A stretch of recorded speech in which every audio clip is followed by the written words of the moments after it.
Welcome back to Just Chattin', and this is the series of videos that we do on Thursday and Sunday evenings just for our own entertainment. So, a couple of weeks ago, you may recall that I threw out the rather bold assertion that the backlash was beginning.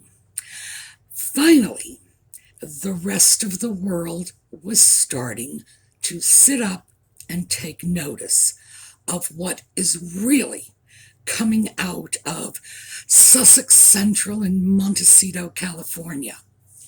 So, it's no longer a question of the backlash is coming. The backlash is actually here. And when we come back, we're going to take a look at that.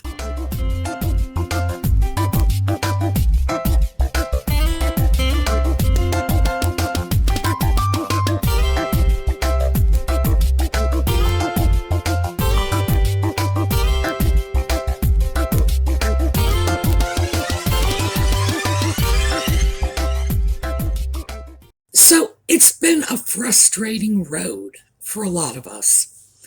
We have been looking at what Nutmeg and her sock puppet have been spewing forth onto the public stage. The lies, the contradictions. I grew up rich. I grew up poor. I was married before I was married. I didn't make Catherine cry. She made me cry, etc., etc. The list goes on, and as we all know, it's virtually endless. And of course, it's frustrating. It's maddening when you see this, and it's almost as if the rest of the world has blinders on. It's like, why can't they see that the story she's telling today is 180 degrees away from the story she was telling yesterday, or the day before, or 10 years ago? Doesn't matter. Why are the stories flipping over and over and over again, and no one sees this? How is it that someone can engineer the dissemination of a so-called private letter and then sue when the very action she planned and put into motion has finally come to pass? And we're all scratching our heads. And we're looking at this saying, Harry goes on the Oprah show and says, I've been cut off by my family. We're virtually penniless. We have nothing but my mother's $26 million to live on. And we need the money from my father. 36, 37-year-old man complaining because his daddy won't support him. He's living on a measly little pittance.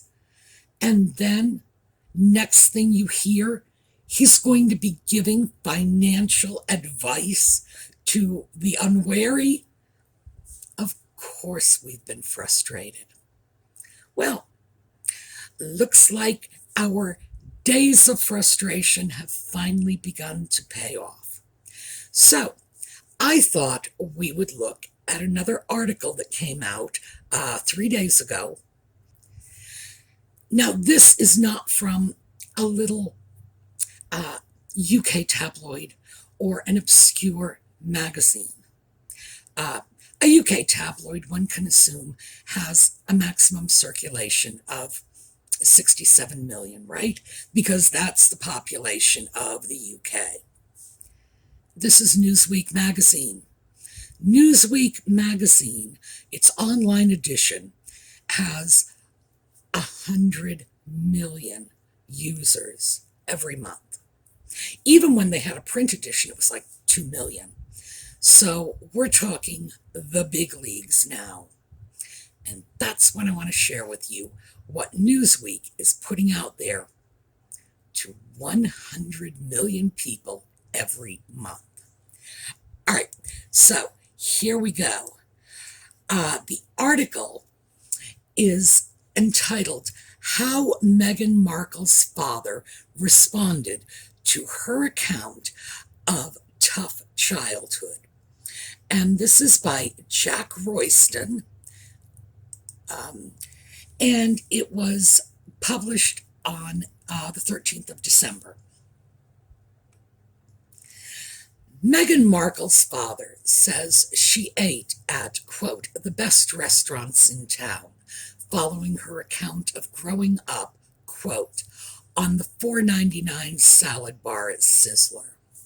The Duchess of Sussex used a letter to Congress to describe a childhood defined by financial challenges, adding, quote, even at $5, eating out was something special, and I felt lucky. However, Thomas Markle hit back, saying the Duchess did not only eat from the salad bar, but also visited top restaurants in Los Angeles. He told UK newspaper The Sun, quote, she's never, ever, ever had to worry about anything like that in her life. We do the best restaurants in town, and we do Sizzler because it was convenient. We never had to rub our pennies together and just have the salad bar. She had the salad bar, but she had a meal as well. Markle Sr.'s comments come in sharp contrast to Meghan's own presentation of her upbringing in her letter to Speaker Nancy Pelosi and Senate Majority Leader Chuck Schumer. Meghan wrote, quote, I grew up on the $4.99 salad bar at Sizzler. It may have cost less back then. To be honest, I can't remember. But what I do remember was the feeling. I knew how hard my parents worked to afford this, because even at $5, eating out was something special, and I felt lucky. And as a Girl Scout, when my troop would go to dinner for a big celebration, it was back to that same salad bar or the old spaghetti factory, because that's what those families could afford to do too. Brief interjection. Those families, are we talking about the same families that would have put their children in the same exclusive private schools Nutmeg went to? Really? You can afford that kind of money for your kid's school, but you can't afford a decent meal at a restaurant? Oh, please. Her father's intervention is just the latest disagreement between the pair over Meghan's upbringing and money. A previous dispute focused on how she funded her way through college, with Markle Sr. saying he took on significant debt to pay her way. Meghan, who attended a private Catholic school, Immaculate Heart, in Los Angeles, emphasized her participation in a work-study program when describing how her time at Northwestern University was funded. During a royal tour in 2018, Meghan told the University of South Pacific in Suva, Fiji, quote, it was through scholarships, financial aid programs, and work study where my earnings from a job on campus went directly towards my tuition that I was able to attend university. Years later, in a filing to her lawsuit against the Mail on Sunday, her lawyers added, Mr. Markle did not pay for all of Meghan's college tuition. Meghan's mother also contributed towards her university costs.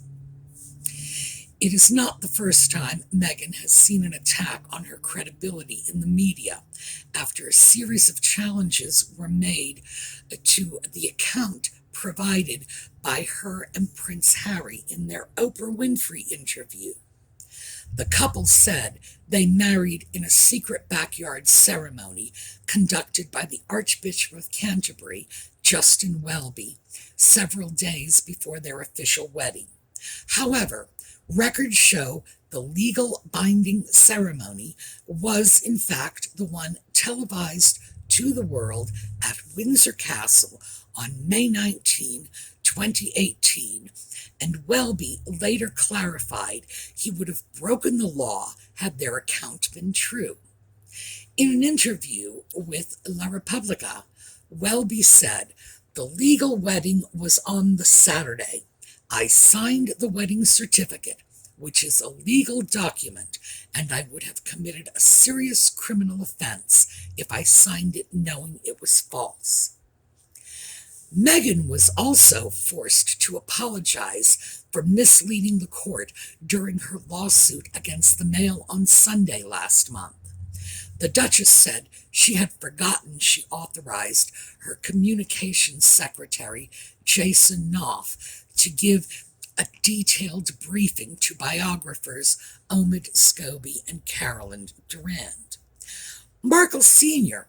has also seen his reliability under attack after text messages released through the Mail on Sunday case showed he lied to Meghan and Harry over whether he staged pictures with the paparazzi for money in the days leading up to the 2018 royal wedding.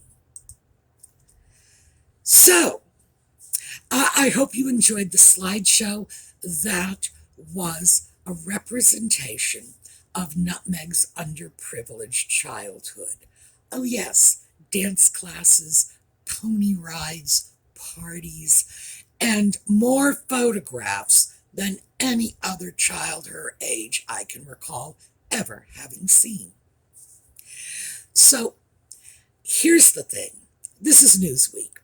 They did what I consider to be a very fair and balanced job.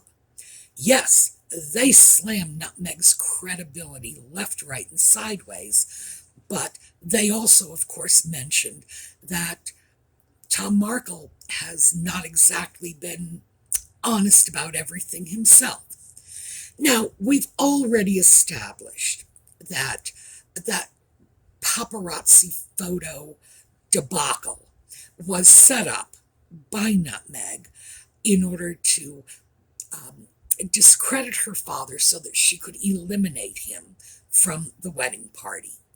And in fact, when her initial efforts to derail him didn't work, of course, she had to write that ridiculous letter, which was designed to tug on the heartstrings in the event that it was accidentally leaked by someone. So, yeah, Dad's out. She worked hard for that one. And I will give her credit. By golly, that was clever. And, of course, she brings a lawsuit and she wins. Again, part of our overall frustration when we watch someone abusing the court systems. You know, building a legal case, lie upon lie, and in the end, winning. By the way, for those of you who have trouble understanding the verdict, if you want, I can do a video about that, and we can get into that, but let me know if that's something you're interested in, an explanation of why the verdict went down the way it did, both in the original case and on appeal. We can absolutely talk about that. Just let me know. So, anyway, back to our article. And I believe this one is short enough so that I can include the entire text in the video notes. There'll be a link in any case if I'm unable to. YouTube limits the video notes to something like 5,000 characters. That's nice. I can get 2 pages in there, but it's hard to say about this article. Maybe not. I will do it if I can. If I can't, let me apologize in advance. So what we have is Newsweek. This is a reputable news magazine with a huge circulation and a very good reputation. This is not some, Entertainment Tonight publication. This is news. And they have just trashed her. Now, I've got a couple of other links that I'm throwing in, and believe me, you don't need to read the articles. Just read the headlines. So we also have Marie Claire magazine. Now, this is like a fashion magazine. It's not Newsweek. And they have been very, very supportive and sympathetic to Nutmeg over the years, declaring her to be a style icon and, reporting on, oh, what she wore and isn't she glamorous and la la la. Well, the last two articles they have done about her are Meghan Markle can expect awkward revelations from unauthorized biographies, and Prince Philip compared Meghan Markle to Wallis Simpson, the Duchess of Windsor. You don't even need to read the articles. Oh, and you can if you want to, but I assure you, all you're going to get of value is right in the title. Yeah, things are turning. So let's take a look at how it is this happened. What we have is a confluence of events, but like a perfect storm. On one hand, we have the explosive emails that came out in the appeal over her invasion of privacy / copyright infringement lawsuit in the UK that showed she lied. Page after page of emails that she had her people send to Scobie and Durand, and these are just what she had other people send on her behalf, not even dealing with any private correspondence she may have had on her own. Now, the fact is, anybody with a brain in their head had to realize that she was providing material for Finding Freedom. How else are they going to know how she was pottying out in the woods of Africa? I know. You're probably sitting back saying to yourself, yeah, you mean she told them? Yep, she did. That, I know. Who does that? Peeing in the woods is bad enough, but sharing it in a biography, no.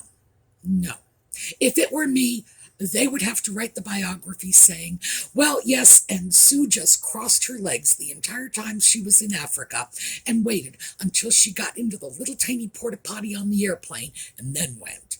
Because I would never admit to peeing in the woods. All right, I take that back. I've peed in the woods. I like camping.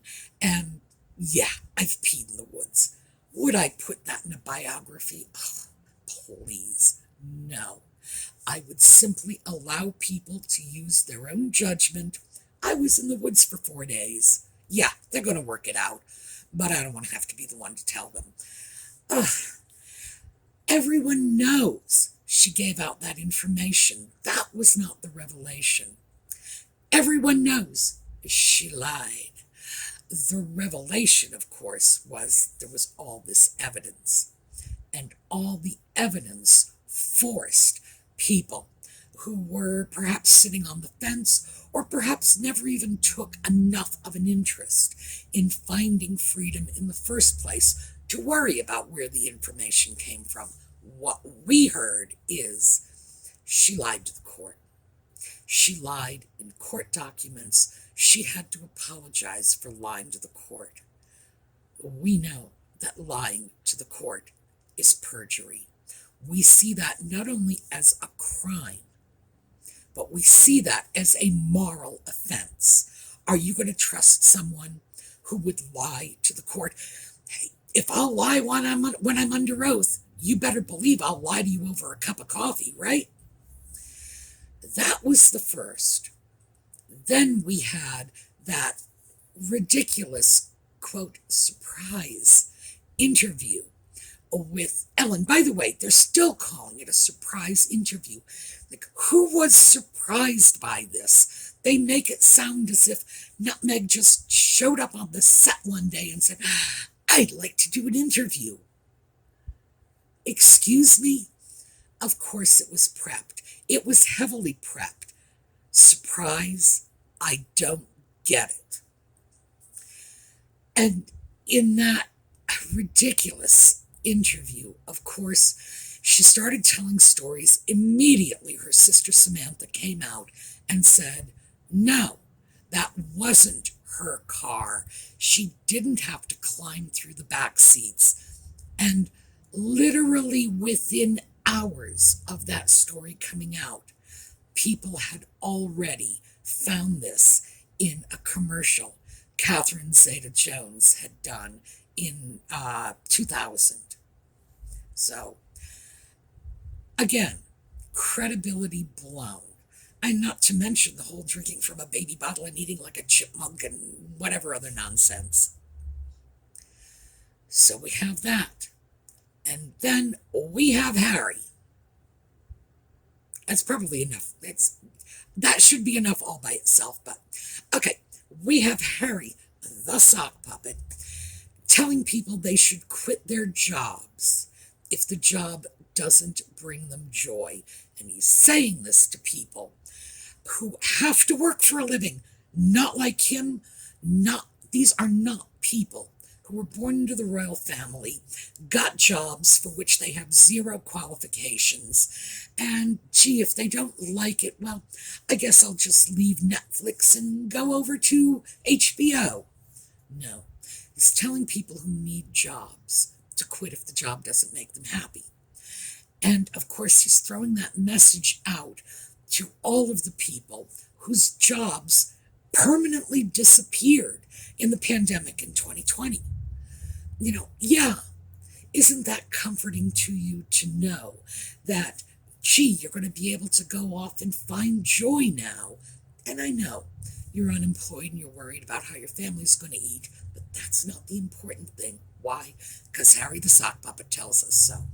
So we have all of this all at once. It's something akin to the perfect storm. Because these two people will never freaking shut up. They did this to themselves. They just threw so much out there, like tossing spaghetti against the wall to see if it sticks. Well, something stuck. And what's happening now is people are actually seeing that there are lies out there. This is not just a few malcontents. That would be us, by the way. A few malcontents complaining about nutmeg out of racism or jealousy or whatever motives they attribute to us. Frankly, I think our motives are that frustration. Watching something we know is wrong and just smoke coming out of our ears because there appear to be no consequences. Well, you know what they say about karma, right? And I think it's catching up with them. Right now, they are quiet. They have scurried off under their beds because it has dawned on them. It's dawned on Nutmeg, and, she just pulled the sock puppet under the bed with her, that she's not doing herself any favor. She's actually causing herself harm. Is it going to make her stop? No way. No way. This is another one of my predictions. Will she shut up permanently? Not on your life. She will come back fighting. Which, hey, it's fine with me. More material for my videos. But I thought you would enjoy seeing what has happened. It's broken. It's in the mainstream media. And even though, as I said, Newsweek went out of their way to be fair, tell both sides of the story, and we know that the megamaniacs are going to jump all over this and scream, racism or whatever it is they're going to scream. They do not have a 100% 100 million user per month platform. It's out there, and it's not going away. All right. Let me just very quickly say this. I don't do shout outs anymore. I've had sort of mixed results with them, which is putting it mildly. But I do have a link in the video notes to another channel that is doing very research intensive work on nutmeg. And I've been following the channel. I'm taking a look at the research. Now, I'm not presenting their research. I mean, obviously, their research is their research. But I have been following it because they are tracking some of the same things that I am tracking. I'm working on that timeline. I'd like a definitive timeline for when exactly nutmeg targeted the sock puppet. So I'm taking a look at what they found. But in the meantime, go check them out if you like research, because this is good stuff, really doing their homework. All right, just another quick reminder that the giveaways are still going on over on the Sumi's Angels Facebook page. Go on over, check them out for the giveaways, and then stick around for the fellowship. All right, this is what I have for you today. We will resume on Sunday. I hope to see you then. And with any luck at all, come Sunday, even more mainstream press outlets are going to be doing follow-up on this. But I think it's super clear at this point that the bubble has finally burst. And people are starting to realize that the emperor doesn't have new clothes. The emperor is wandering the streets of Montecito, California, stark naked. All right, let's take a little look at a slideshow on our way out. You have a terrific day, and I will see you next time.